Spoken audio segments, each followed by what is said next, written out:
program is part of the Scene Project's podcast network.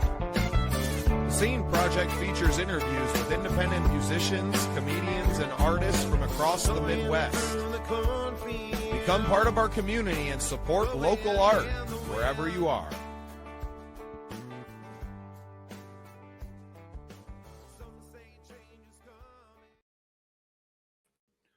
Welcome into this exciting episode of Real Biz. I am your host, Bubba Startz, and with me today from Platinum 1911, Troy Perkins. Troy, welcome to the show. Hey, great to be here. Thanks, Bubba, for having me. So excited to chat with you.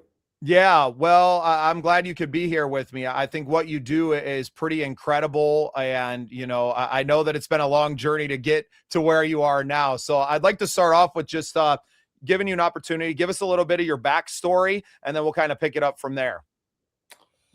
Man, I've now been in jewelry, which is wearable art, for the last 20 years. Quick run through, grew up in Phoenix, Scottsdale, Arizona. Got my business degree from Northern Arizona in 3 years, did a year at fashion school in New York City at FIT, saw the second tower come down in person. That was crazy. Moved to UT or Austin to start my MBA at UT, dropped out of that, moved to Newport Beach to be a beach bum, found a bunch of jobs. One of them was a high-end training job where I trained professional athletes' wives and other rich people. One lady there was a jeweler, kept working for her company. It was called Jude Francis, two women. Worked there 6.5 years. A family friend then taught me the estate business. And at first I was reluctant. Who would sell old jewelry? Then once I learned it, I fell in love. And so I've been doing that about 15 years. Did take a job in there with a big dealer in town, but have been back on my own the last 6.5 years. And God's blessed me with so many things. I work really hard. I've got a wife and 2 kids, a wife of 20 years, a 15 and 11-year-old. So just really God first, family second, and then work. And I call, work is play, because I always enjoy what I'm doing, and I get to do what I want as well. So. Yeah, your job isn't like the most awful thing to have to go to. As a former beach bum myself, I was in Venice Beach, 20 some odd years ago, busking with my guitar to babes in bikinis and the sun and the sand. It's a good life, but it doesn't pay the bills. So really, I love what you said off the top there, right? Wearable art. And I think that gets glossed over in the jewelry business and a lot with, especially with gold and silver prices going through the roof now, that, it is an investment for some, right? But it's also art, and it is also heirlooms. And I think that's something we touched on in our discovery call, as well as these things that are passed down from generation to generation. And I know from personal experience, my in-laws, my mother-in-law, her father loved gold, and he always had gold rings and gold watches and things on. And these were coveted items when it came time, when they passed away, and those came down, not for the value necessarily, but because it was a piece of their father and something that was very memorable to them. So I loved a few things you touched on there. I would love off the top for you to just kind of talk about the difference working in jewelry as working for someone like a dealer and doing it on your own. I mean, look, in my blood is entrepreneurship. So I've been meant to do it on my own. I did it on my own. When you work for somebody, look, that paycheck is nice. That paycheck is addicting too, because when you go out on your own, there is no, you are your paycheck. So it definitely is hard, and most people are afraid to not have that paycheck. As far as working, at the end of the day, you're someone's servant. And look, bosses can be great. So I strive to be a great boss. I don't micromanage. I just say, hey, here's the task, get it done. I really don't care how. But if you're not doing it right, and maybe, look, I have a couple managers where I put my foot down in a couple areas. But at the end of the day, I let that roll. Advice to employees, then show up 5 minutes early, leave 5 minutes late. It doesn't take a lot. Learn your job so well, and then ask to help out on someone else's job. So I just think as an employee, you have the opportunity to learn somebody else's business while you're getting paid. So there are a lot of positives to getting jobs. I've had so many jobs and I've learned so much in every different area. From I set up blow up bouncy houses. I've been a caddy. I've been a janitor because I made like big money. I mean, so you name it, I've literally done it. But then working for yourself, I mean, the sky's the limit. It's what you want it to be. So I mean, I'll work days on end and make no money, and then my jewelry sits, and I can make a bunch of money while I'm sitting on the beach with family on spring break. So that's where entrepreneurship, depending on your business, you get all the risk, but you also get all the reward.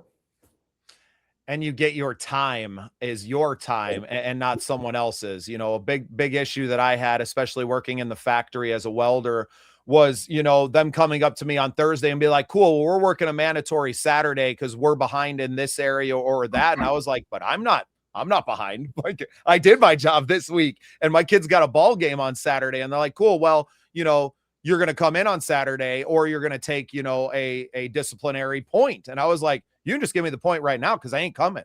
Like, my kids come before this job every single day of the week, right? So I don't know who you are and who else you deal with, but yeah, if it means I get fired because I was at my kid's ball game, then so be it, man. I'm not giving up on that.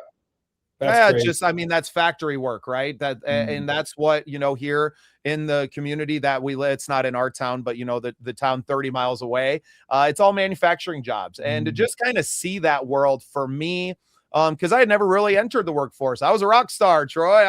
I was out and playing music and other things that led me down some different paths, but that I hadn't really ever worked that regular, consistent job, and I could see why I never wanted to do it again. I've always had an entrepreneurial spirit, as you do. My dad's owned his own business my entire life, a landscaping company, whether it was in the Chicago area or when we moved to South Dakota. He worked for a few years for a log home company, but that was even like an ulterior motive, was just to get the cheap logs and building so he could build his house that he wanted to, right? So I've always kind of just seen a different way of doing things.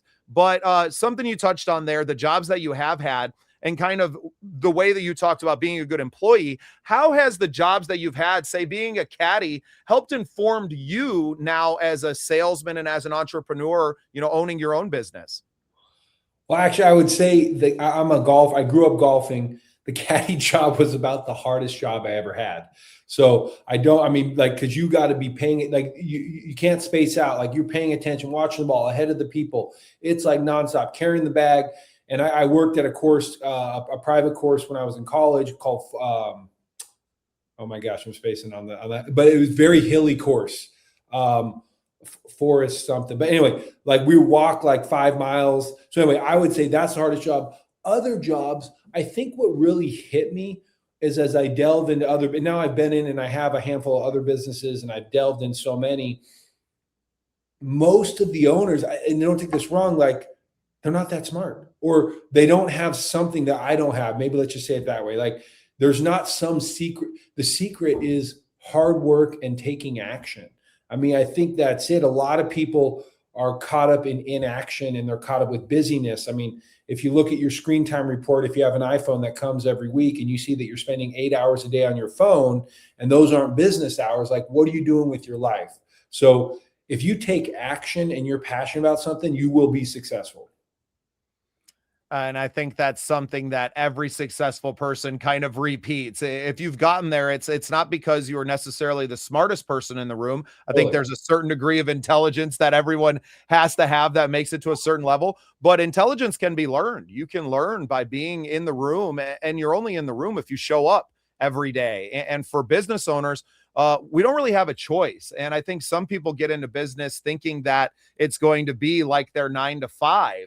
And it's more like a 5 to 9 or 5 to 12:30 at night, and then wake up and do it again and again and again and again, times maybe 20 years before you can actually come back and to say, no, you know what, I'm going to work 10 hours a day. And then I have to give my time to my family. And I think a lot of people miss on how much time it takes to become successful. Things do not happen overnight. No, totally. I mean, someone may see me now and say, "Oh, look at you! You're just an overnight success." But then it's hard for me to even say, man, I started this 20 years ago in jewelry. Whoa, I don't feel that old. I feel still young at heart. So I'd love to get in a little bit, the nitty gritty of the jewelry business. Obviously, with the increase in gold and silver prices over the last year has been absolutely incredible. Does it become harder for you to do your job because the prices have gone up, or is it a little bit easier because people are looking to get into the market, say in the last 12 months, as they saw the trends? I'm in a unique spot being in secondhand jewelry, so I can make money kind of in a boom and in a bust, because when the economy's doing well, people are buying jewelry. When the economy's not going well, they're selling jewelry. So I can make the money on the buy.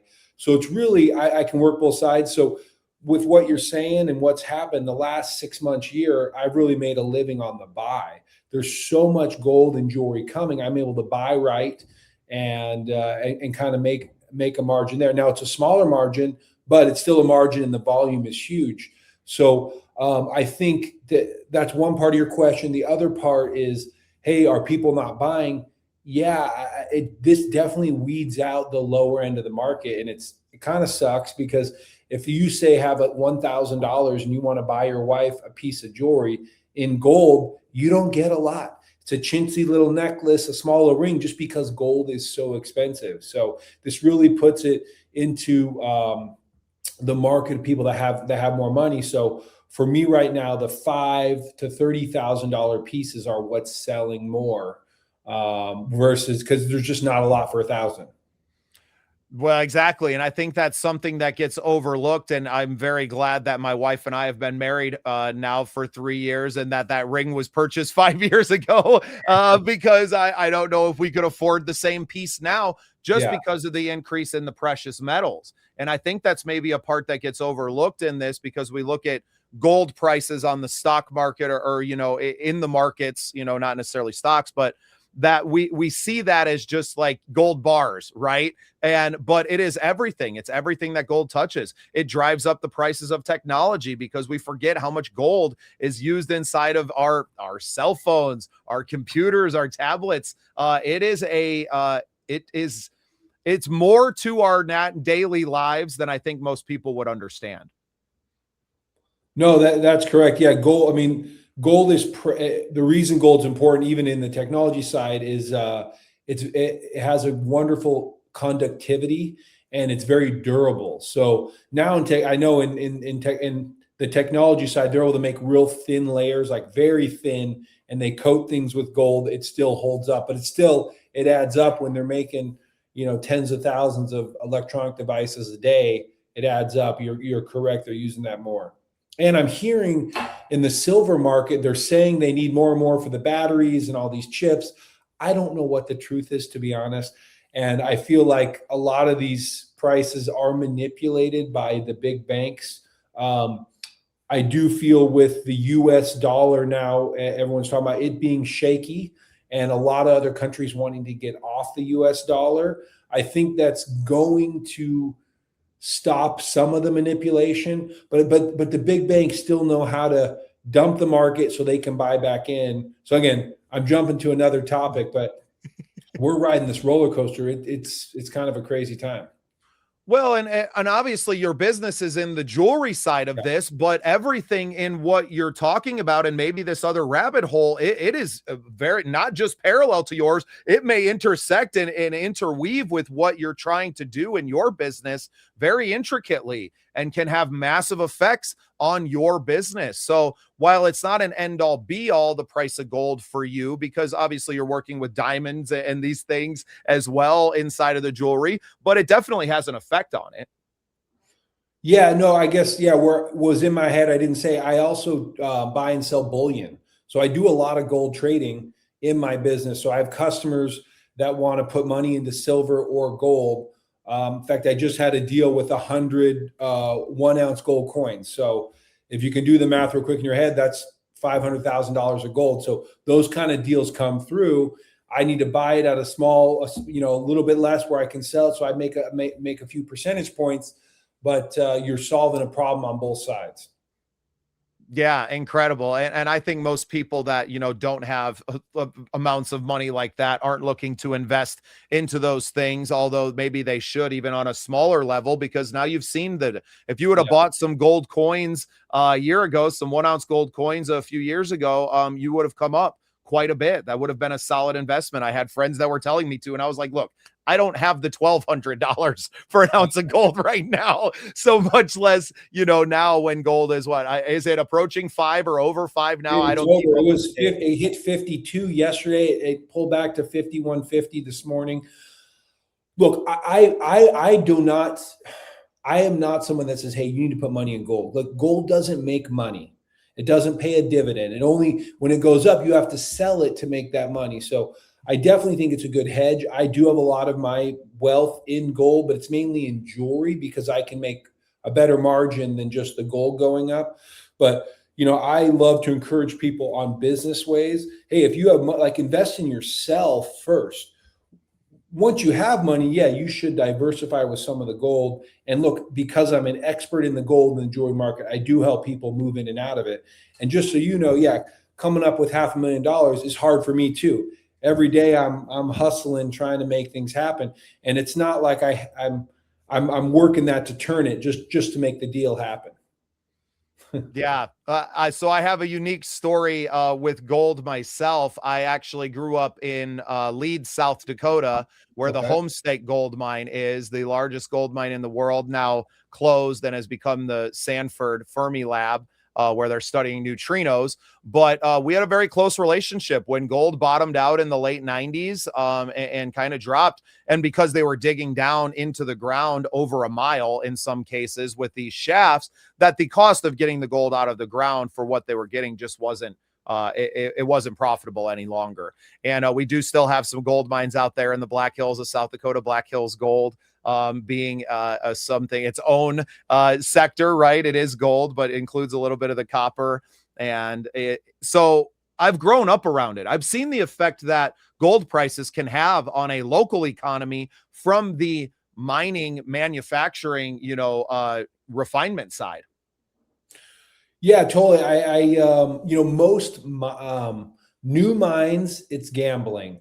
Existing mines, like what you're talking about, it's a straight business factor. So if it costs, if to pull 1 ounce of gold out, however that is, if it costs $1,000 an ounce to get it out, then gold has to be over $1,000 an ounce for it to be viable. If it costs $4,800 an ounce, it wasn't viable till a few months ago. Now that it's over 5, now they can start producing again. So, and of course, costs have gone up. Fuel is down, but the cost of labor is up, equipment's up. And then when they find gold in the earth, it's rarely in big nuggets. A lot of times it's like if you have 1 ton or 2,000 pounds of dirt, sometimes they're microscopic dots in the rock. They have to crush it all down, then extract it. So that costs a lot more. So gold, when we see gold doesn't come in like a fist-sized nugget. If it does, that's like crazy rare. Yeah. Well, and we had a few big ones that came out of the hills in the, late 1800s. Deadwood's famous for the Potato Creek Johnny Nugget that I think was about this big. I think it was a 4 or 5 ouncer. Wow. It was massive, right? And in the late 1800s, they were just panning in the creeks. But the open cut gold mine, so it was all shafts inside of the hill. And then eventually it imploded, I think, in the 1970s, maybe. And then they just started just piling it all out, massive trucks that would drive down into this hole and drive back out. It's right in the middle of our town, Troy. If you ever come and visit South Dakota, I think you would get a kick out of going there and be like, I've probably touched gold that's come out of this mine. But then half of the town was the cyanide treatment plant, right? They would bring it out, they would crush it down, they would treat it with cyanide, all of the environmental factors that comes along with that spewing into, as much as they try to clean it. But yeah, it completely changed the look, the natural look of this town. And when the mine left, it left just as much of a change because when it left, all the buildings came down and the hole in the ground is definitely still there. Wow. Yeah, I definitely want to check that out. I have bought and sold Black Hills Gold. When I see that, typically it's 10 to 12 karat, and it's like a tricolor gold. So they do it in yellow, rose, and white. That's what I know of. Maybe there's a company, Black Rose Gold, who started making that with like a leaf or organic design. And then speaking on the environmental side, I know now they use different methods where they don't have to use cyanide. They do different acid leachings, which are actually safer. But something to touch on what I do, I'm basically a recycler. So I put new life into jewelry. So I'm looking for these jewelry. If I can take an ugly piece and take half of it, maybe I scrap half, the other half I make into a new piece. So that's something cool that we don't talk about. What I do is pretty green to really help pieces, not only from the heirloom side, but also for the environment side. Like I'm keeping new pieces alive, where a lot of jewelers that I buy from, if I don't buy it, they're just going to melt it down. So I'm out there searching, or those dealers know I'm going to pay a premium. So packages are coming to me on a daily basis. Incredible. Well, yeah, I didn't realize this about your business, but you're actually creating the jewelry, some of the jewelry that's available on your website as well. Manufacturing is a real small part, but maybe I wouldn't call it manufacturing, but I create like we call it a marriage. I fix pieces, or I'll make it sellable. Let's say it's a big brooch, which is a pin that nobody's going to wear, and I'll make it into a pendant. Or I just actually took a brooch, and one of my customers said, "Hey, if that was a ring, I'll buy it." I'm like, done. So that's actually came back this morning, and it's now a ring, and she's going to come pick that up later this week. So we take things, so it may sit for years as a pin, but now that it's a ring, it's going to get on someone's hand and in their collection and put smiles on their face. Yeah, that's incredible. And because of the pliability of gold, you have that ability to go in, is it re-smelting it that you would call to kind of melt it back down then? Well, I'm not doing that. Like we're literally just taking one piece and then soldering another piece on it. Maybe we have to cut some other areas, but yeah, what's great about fine jewelry is it's all repairable. Within reason. Obviously gemstones, if you crack it in half, you can polish it, but now you got smaller stones. But most fine jewelry is all repairable. We can redo it. The reason I don't manufacture in general is you have all the labor costs, and people come to me for having that old jewelry or used piece because they're not paying for the labor. So they're saving that value. Well, and because they mean something to them, right? These heirloom pieces that maybe came from a great grandparent, right? They may be passed down for generations, and they would like to wear it. They would like it to be something instead of just sitting in a box, maybe somewhere, or in a case that they could turn it into something. I think that's a very unique position that you have, albeit a small part of what you do. There's probably very few people that are willing to do that at all. Yeah, no. At the end of the day, a lot of jewelers, hey, they're looking to make a buck. So look, if someone wants to manufacture, I will. I know other jewelers will. Where my experience of seeing so many pieces of jewelry, I can be straight up and honest with a person. Hey, we can do that, or you know what, that's not going to work. Your one question, because I get this a lot, people take their old jewelry and they want to take the diamonds from that, melt that gold down, and use that gold to make one piece. Now, at the end of the day, you really can't do that, because to melt one, like when gold gets melted, they do it like hundreds of ounces at a time. So to take your one little piece, it's just not cost effective. Now, I've done it before.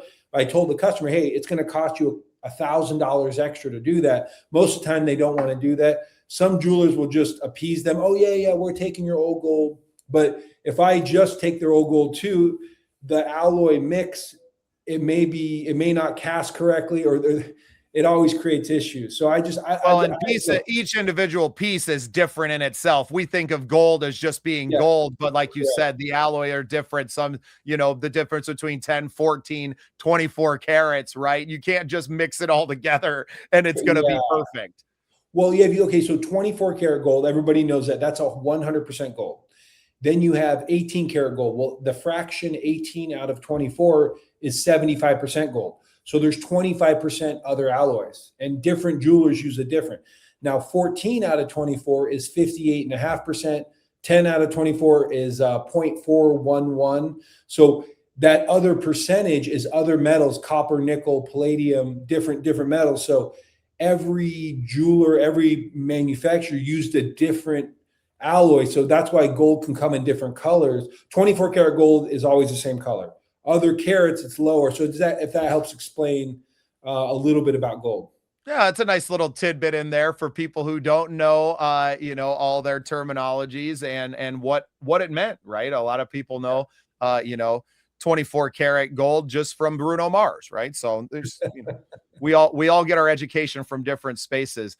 Troy, what's your favorite part of your job? Is it the, finding the heirloom pieces and dealing with people that are maybe, looking to reclaim a piece, or is it, getting out, selling at, I know you were just at, a convention or I forgot what you do, a trade show rather. Is it the people part of it and the selling and bringing it out and seeing people kind of in awe of the pieces that you have? What's your favorite part?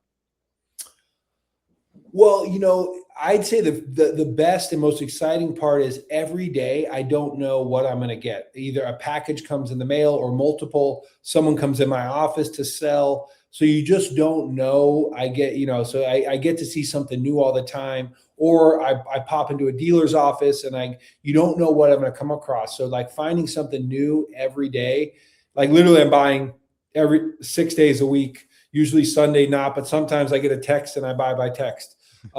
So that's probably the most exciting. If I had to flip flop it, the least exciting now is I've got 17 or 18 employees now. And so every day there's a fire. In fact, this morning, I just learned one of my employees had a car accident. So I'm trying to help him as he's, trying to get to work on Lyft and Uber. So I'm giving him a little bump here to help him on that. So that's just one example, but every day, that's probably I wouldn't say I don't enjoy it. I want to help people, but it's just never ending, like those challenges. So at least the excitement of seeing new pieces outweighs all the challenges. Right. The problems that we forget about as a business grows. Sure, you get to make more money, but then you need more people, and with more people becomes more problems, and you have to be, kind of solve those problems as the boss. It is what we do.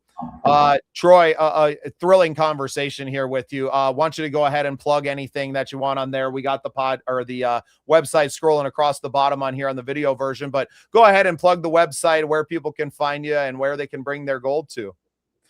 Hey, thanks, Bubba. Okay, so platinum1911.com. I've got a couple thousand pieces up on the website. Beautiful pictures. If you're in the Phoenix area, you definitely need to schedule an appointment with us. You can find our contact there. If you've got jewelry to sell, you can email me pictures. I'll be honest, I can send you a label to send it in. If we can agree on a price, I can pay you immediately, whichever way you want, or I can mail it right back to you if we don't agree. You can find me on Instagram at platinum.1911. That's probably a great place to connect. I also have a slew of other businesses I'm working on right now. I'm in the car business. So I do buy and sell antique classic cars. If you have that, you want to toss my way. And I'm also in the gun business. So, Platinum 1911 is the most right now. And later on, I'll share all the tech businesses I'm working on. But I appreciate you, Bubba. About to have your own pawn shop show, Troy. I mean, yes, it could be there. I put off filming myself, but I know a lot of that's TV too. But we actually were in the works to do that with the last company I was at. We had talked to TVs. It's just I knew they paint everybody in the negative light, so no one. Well, we won't. Maybe we'll start our own show here with the scene projects, and we'll get Troy some more camera time because you're great on it, man. Appreciate you spending some time with me this morning, and I appreciate you being part of the scene. No, thank you, Bubba. Yeah, man, what you're doing is awesome. Keep out there, work hard, man. You're doing it. I don't have to tell you, but for your listeners who wonder, hey, man, how's Bubba doing this? He's putting the work in, and you're doing it, man. Great job. I appreciate that, Troy. Stick around. I want to chat to you after we're done here on the pod, and we have some more talking to do. So thanks for being here today. Thank you. Imagine capturing the raw essence of nature with its infinite color and beauty. Now, Envision turning that into something truly transformative. Pure and easy tea cultivates the goodness of nature's bounty into fuel for your body. We are what we drink. Pure and easy tea, the pure nourishment your body craves.